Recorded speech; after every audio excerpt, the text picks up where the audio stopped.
एक द्वार है जो साल में सिर्फ एक दिन खुलता है। कहा जाता है उससे निकलती ऊर्जा सीधे वैकुंठ तक जाती है। क्या आप उस रहस्य को छूने के लिए तैयार हैं? त्रिलोक के पार, समय और स्थान से परे एक ऐसा धाम जिसका वर्णन वेद, पुराण और महाकाव्य में छुपा है, जहाँ स्वयं भगवान विष्णु निवास करते हैं, जिसे हम कहते हैं वैकुंठ धाम। पर क्या आप जानते हैं कि इस दिव्य लोक के द्वार पर खड़े हैं दो रहस्यमय द्वारपाल, जय और विजय। और क्या आप जानते हैं कि इन द्वारों से जुड़ा है एक ऐसा श्राप जिसने सृष्टि की दिशा ही बदल दी थी। वैकुंठ केवल एक लोक नहीं, एक रहस्य है जहाँ समय रुक जाता है, आत्मा मुक्त हो जाती है और परम शांति की अनुभूति होती है। लेकिन प्रश्न ये है कि क्या कोई जीवित इंसान वहाँ जा सकता है? क्या वैकुंठ का द्वार आज भी खुलता है? और अगर खुलता है तो किसके लिए? इस वीडियो में हम आपको बताएंगे वो रहस्य जो पुराणों के पन्नों में दबा दिया गया है, वो कथा जिसे जानकर आप दंग रह जाएंगे, और वो संकेत जो आज भी पृथ्वी पर मौजूद है, जो वैकुंठ के अस्तित्व को सिद्ध करते हैं। वैकुंठ धाम के रहस्यों से पर्दा हटाने के लिए जुड़े रहिए अंत तक, क्योंकि अंत में मिलेगा एक ऐसा ज्ञान जो आपकी आत्मा को झकझोर कर रख देगा। श्रीमद् भागवत महापुराण, विष्णु पुराण, पद्म पुराण सभी में वैकुंठ का न केवल उल्लेख मिलता है, बल्कि उसे परम सत्य, परम धाम और परम विश्रांति का प्रतीक बताया गया है। यह कोई साधारण लोक नहीं है, बल्कि सृष्टि के पार स्थित एक दिव्य क्षेत्र है जो न जन्म के अधीन है न मृत्यु के अधीन है, जहाँ कोई परिवर्तन नहीं होता, कोई काल गति नहीं होती। इसे ब्रह्मांड के साथ आवरणों, पृथ्वी, जल, अग्नि, वायु, आकाश, अहंकार और महत्व के पार बताया गया है। यह वह क्षेत्र है जहाँ समय ठहर जाता है, वहाँ अतीत और भविष्य जैसी कोई चीज़ नहीं होती, केवल अब होता है एक निरंतर परम अस्तित्व। और जैसे ही कोई आत्मा वहाँ प्रवेश करती है, वह काल के चक्र से मुक्त होकर अमृत को प्राप्त कर लेती है। वेदों में इसे परम धाम कहा गया है, यानी वह अंतिम गंतव्य जहाँ आत्मा को पूर्ण विश्रांति और ब्रह्म के साथ एकत्व प्राप्त होता है। उपनिषदों में इसे नित्य लोक कहा गया है, एक ऐसा स्थान जो नित्य, अविनाशी और अपराजेय है, जो न सृष्टि के अधीन है न प्रलय के। लेकिन प्रश्न उठता है, क्या केवल भक्ति ही पर्याप्त है? जी नहीं। यहाँ सिर्फ भक्ति ही नहीं, भक्ति की शुद्धता, प्रेम की गहराई और आत्मा की पारदर्शिता मायने रखती है। केवल वही आत्मा वैकुंठ में प्रवेश पा सकती है जो मैं और मेरा को त्याग कर पूर्ण समर्पण में लीन हो गई हो, जहाँ न इच्छा बची हो न अभिलाषा, केवल एक तड़प ईश्वर के दर्शन की बची हो।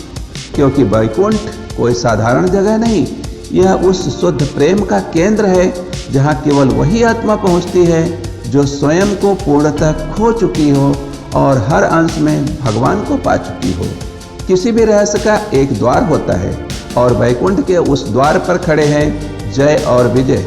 वे न केवल रक्षक हैं, बल्कि स्वयं भगवान विष्णु की इच्छा से नियुक्त ऐसे प्रहरी जो वैकुंठ की मर्यादा के प्रतीक हैं। लेकिन एक निर्णय, एक क्षणिक अहंकार ने उन्हें 3 जन्मों तक मृत्यु लोक का नरक भोगने पर विवश कर दिया। वो क्षण जब सनकादिक ऋषि, चारों सनातन बाल महर्षि वैकुंठ धाम में भगवान के दर्शन हेतु पहुँचे, उनके मुख पर शांति, तेज, हृदय में केवल भक्ति। लेकिन जय और विजय ने उन्हें पहचानने में चूक कर दी, संदेहवश रोक दिया। दोस्तों, हम वीडियो में आगे बढ़ें उससे पहले हमारा आपसे विनम्र अनुरोध है कि आप वीडियो को लाइक करें, शेयर करें और कालचक्र चैनल को सब्सक्राइब करें। जय और विजय ने महर्षि को रोक दिया, तब यही विधि का विधान बना। तब महर्षि ने कहा, तुम अहंकार में अंधे हो गए हो, अब 3 जन्मों तक असुर बनकर धरती पर जन्म लोगे।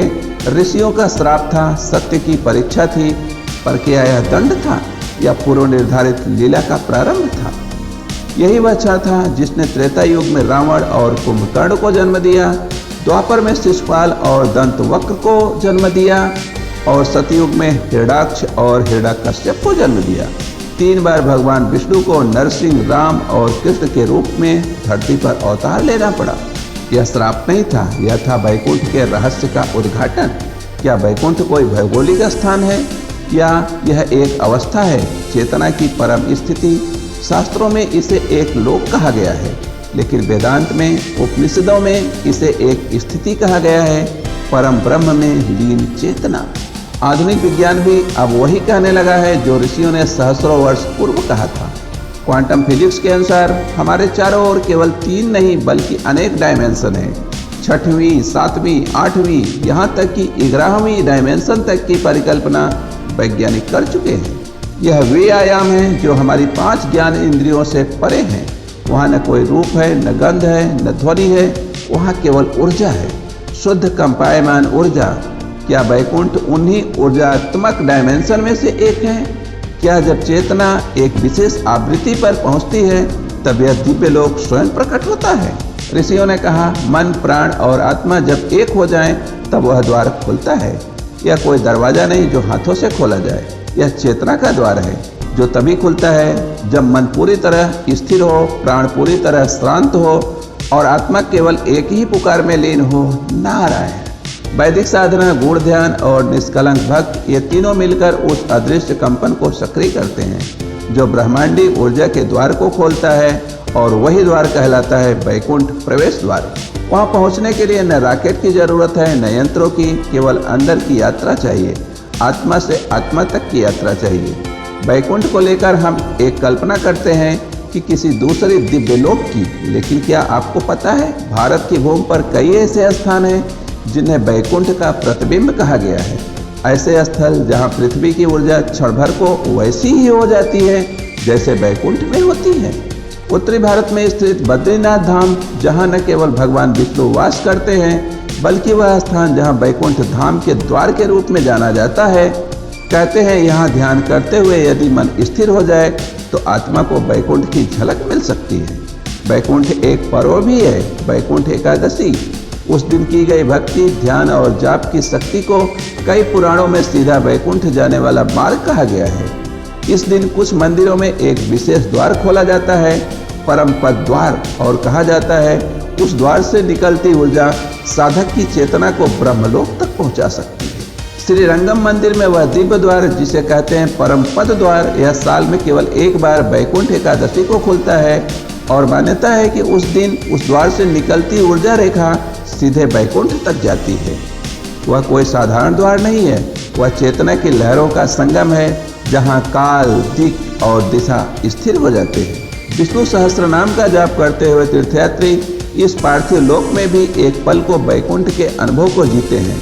यह केवल परंपरा नहीं, यह एक रहस्यमय विज्ञान है, ध्वनि, भक्ति और ऊर्जा का मिलन, जहाँ परम पद द्वार एक ट्रांजिशन जोन बन जाता है मृत्यु लोक से अमृत लोक तक। मृत्यु जीवन का अंतिम द्वार है और शायद सबसे रहस्यमय भी है, जहाँ से आत्मा एक अनजान यात्रा पर निकलती है, या तो कर्मों के अनुसार यमलोक की ओर जाती है या फिर भक्ति के बल पर सीधा वैकुंठ की ओर जाती है। गरुड़ पुराण में स्पष्ट कहा गया है, यदि किसी ने अपने जीवन में श्री हरि का स्मरण किया हो, विशेषतः मृत्यु के अंतिम क्षणों में, तो वह आत्मा यमलोक की ओर नहीं जाती।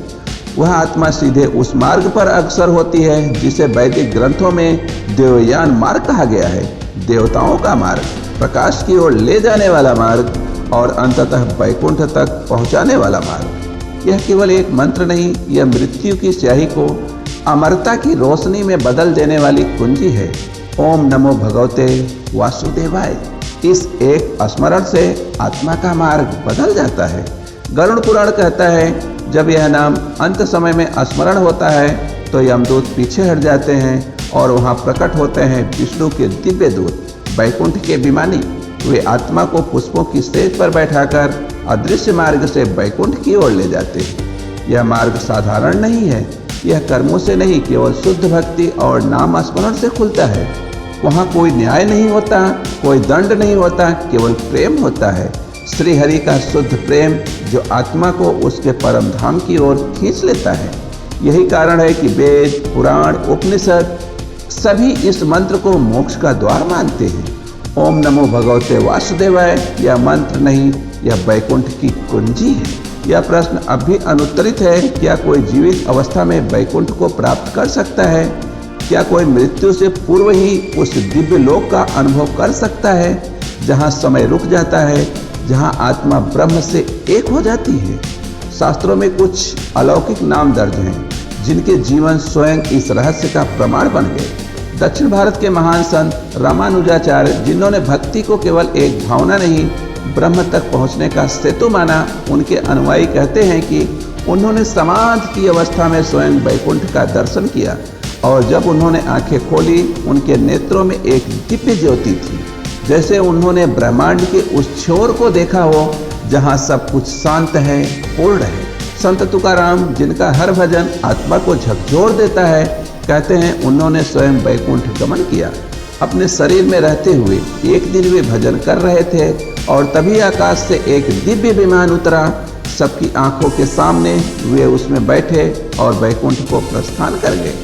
और गोरक्षनाथ वह योगी जिन्होंने केवल शरीर की नहीं, चेतना की सीमाओं को पार किया।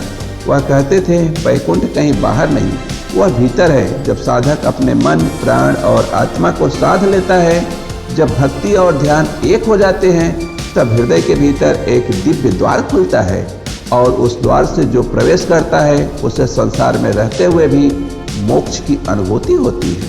यह केवल कल्पनाएं नहीं हैं, यह उस चेतना की झलकियां हैं जिसे वैदिक ऋषियों ने परम अवस्था कहा है, जहां शरीर भले ही पृथ्वी पर हो, लेकिन आत्मा दिव्यता के उच्चतम आयाम में होती है। तो क्या वैकुंठ एक लोक है, या वह एक ऐसी चेतना है जो तभी प्रकट होती है जब मन एकदम शुद्ध, निर्मल और आत्मा से जुड़ा हो? शायद वैकुंठ तक पहुंचने के लिए कहीं जाने की नहीं, स्वयं को खोजने की आवश्यकता है। तो क्या वैकुंठ एक स्थान है, या यह केवल एक ऐसी चेतना है जिसे हम अपने भीतर की गहराई में छुपे हुए पाते हैं? शायद दोनों, एक स्थान और एक अनुभव, जो उन साधकों और भक्तों के लिए साकार होता है जिनका हृदय पूरी तरह से भक्ति से समर्पित होता है।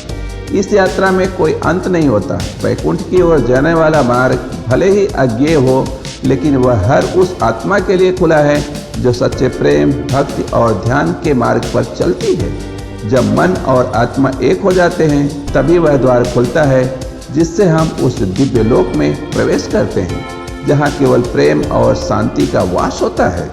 जैसे जैसे साधक अपने भीतर की यात्रा प्रारंभ करता है, वैकुंठ उसके समस्त अस्तित्व में समाहित हो जाता है।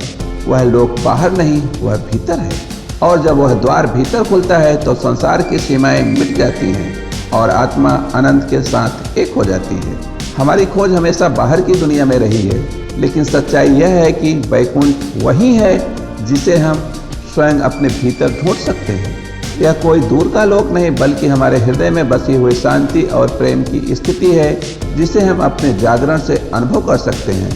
वह स्थान, वह धाम जो हमारे भीतर बसा है, वह हमारी यात्रा का अंत नहीं, बल्कि उसका आरंभ है। तो क्या वैकुंठ केवल एक लोक है, या वह एक अविनाशी सत्य है जो हर आत्मा के भीतर बसा है? यह प्रश्न हमेशा बना रहेगा, लेकिन क्या फर्क पड़ता है? क्योंकि जब हम अपने भीतर के वैकुंठ को अनुभव करते हैं, तो हमें पता चलता है कि यात्रा का अंत केवल एक नए प्रारंभ के रूप में होता है, एक शुरुआत जहां शाश्वत शांति, प्रेम और असीम आनंद का अनुभव करती है। और यही है वैकुंठ का रहस्य, न तो कोई अंतिम मंजिल, न कोई अंतिम छोर। यह तो एक निरंतर प्रवाह है जो हमें हमारे भीतर की सच्चाई तक पहुंचाने का मार्ग दिखाता है। हमारी आत्मा जब अपने वास्तविक रूप को पहचानती है, तभी वह वैकुंठ को पा लेती है। और यह सत्य, यह रहस्य कभी समाप्त नहीं होता।